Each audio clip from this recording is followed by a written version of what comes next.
that Jesus Christ is God. There's so many scriptures. This is a continuation of part 3, proof that Jesus Christ is God. Let's go to the book of Genesis, chapter number 22, verse number 8. Genesis chapter 22, verse number 8. Now look at this. You remember the story when God told Abraham, who was the father of many nations, that's what his name means, to offer up his son Isaac as a sacrifice. God was testing Abraham. Look, he said, God will provide. Now look what Abraham said. Abraham was prophesying and didn't even realize he was prophesying in the spirit. Although many people also refer to Abraham as a prophet, we know he was a father of many nations, the friend of God. He was obedient to God. God gave him favor. Here, Abraham was being tested to offer up his only son Isaac to God.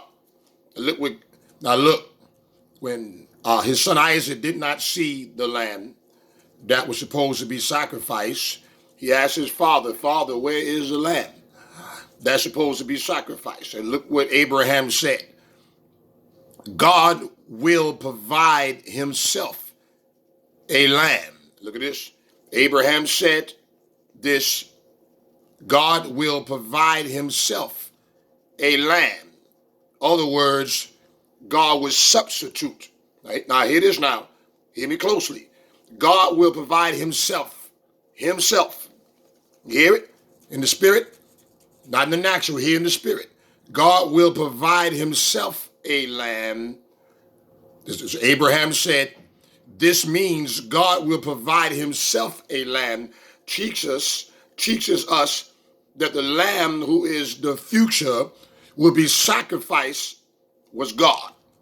In other words, God will sacrifice himself. He will come to earth in human form, wrapped up in human form as Jesus Christ. He will substitute.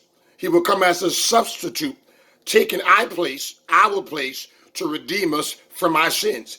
He came to earth to pay the price on the tree, on the cross of Calvary. 1 in 3, 3 in 1, 1 in 3, but the one in the middle died for me. God himself came wrapped up in human form as a son. We call him the son because he came in the body. He came as a servant. What it means by he came as a servant, he came to sacrifice his life for the world. Hear me closely. Genesis chapter 22, verse 8. Abraham said, God will provide himself a lamb, a substitute. That's what that means. Abraham said this in the spirit realm, here in the spirit realm. Abraham was prophesying, didn't even realize he was prophesying, even though he was talking about what was going on in the natural. But Abraham said this in the spirit world. This means God will provide himself. You see it? A lamb.